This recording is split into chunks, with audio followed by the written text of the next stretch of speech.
And welcome back. The warming temps, almost time to start caring for your garden once again. That's right. Soil and plants may be at the top of your list, but now is a good time to update your garden toolkit.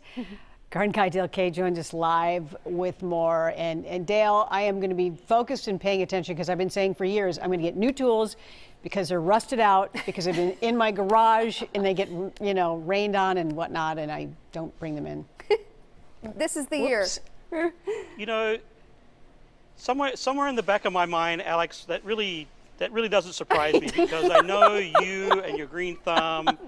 Again, that story we're in an intervention here. Makes perfect sense. There's a theme happening. No, really, Dale, this is good information. I always said you needed a barn boy. I always said you needed a barn boy that could just take care of the garden for you. I think I might have mentioned that 10 years ago. That's how long I'm sure those tools have been rusty in your shed. I'm quite excited, to be truthful, because the rain today is pretty much going to wash away most of that snow, and it's actually kind of a nice freshen up too. And once you get these kind of spring-like showers, even though we're not in April, but once we get these spring-like showers, it really does kind of propel us to think about gardening. And now is the perfect time to take a look at maybe Alex's rusty tools in her rusty tool shed.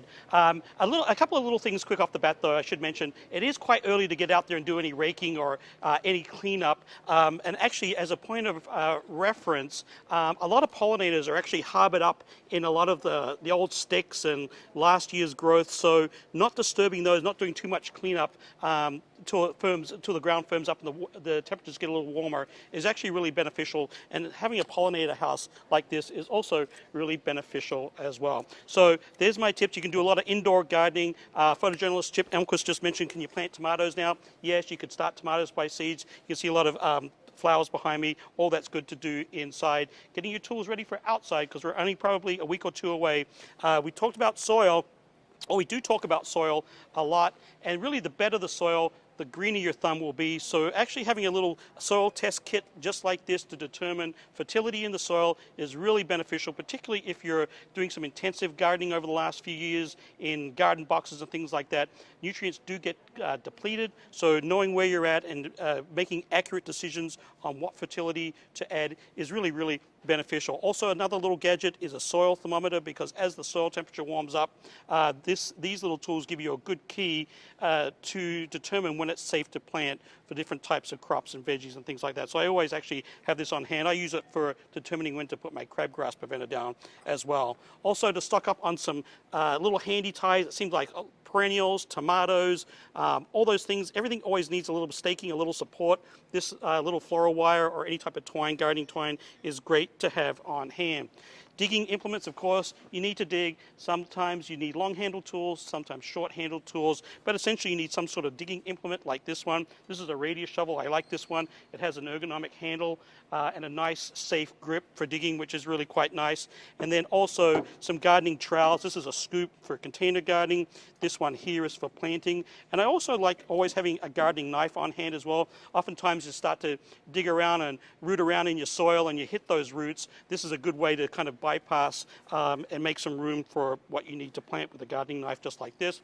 Also, a little hand digger just like this one saves you using chemicals, so dandelions can be popping up and smiling pretty soon. Go ahead and make some dandelion wine, or maybe something like that. Saute them. Don't spray herbicide on them, or if they are unsightly, go ahead and get them out with this little hand digger, hand weeder just like this.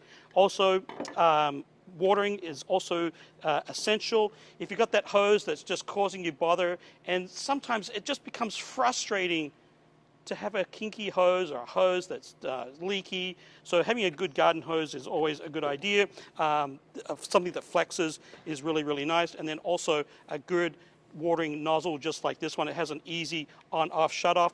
Lots of fine holes. Oh, it's a little dusty. Lots of fine holes, which makes it nice and gentle spray so you don't damage your flowers, don't damage your young seedlings when you're planting. A cultivator is always a good idea to help you plant. And also a long-handled hoe is really good for cultivating. It also disturbs a lot of slug eggs as well, so you can kind of go around your shaded areas and give the soil a little bit of rough up. That will help take care of slugs. So having a couple of cultivators on hand is always a good idea. And then pruning as well. I'm going to go out pretty soon here and prune back my ornamental grasses. Going to prune back my hydrangeas. A pair of head shears just like this is really good. Having a good pair of pruners on hand. Felco probably makes the best pruner in the world. They're Swiss made. Having a sheath to keep them kind of handy on your belt. Has a little belt clip. And also keeping them handy is a great idea as well. And then also a pruning saw is a good idea because you can do a lot of winter or dormant pruning before the leaves actually start coming out. And then lastly, right in front there, I got a tip bag. Really one of my favorite tools in the tool shed. And Alex, it does not rust. And you can put all your your debris in there and it folds up nice, hangs on the shelf. I think I covered everything I've needed. Back to you. Oh, wow, I've got a lot of buying to do. Maybe you just got to get that garden boy. That's what I need. That makes it all so much easier and more pleasant. I'm going to get a I said that 10 years ago. Barn 10 boy. years I've been saying that. Barn boy. Can you find one for her, Dale? Can you find? Yeah, there's got to be some people there. All right.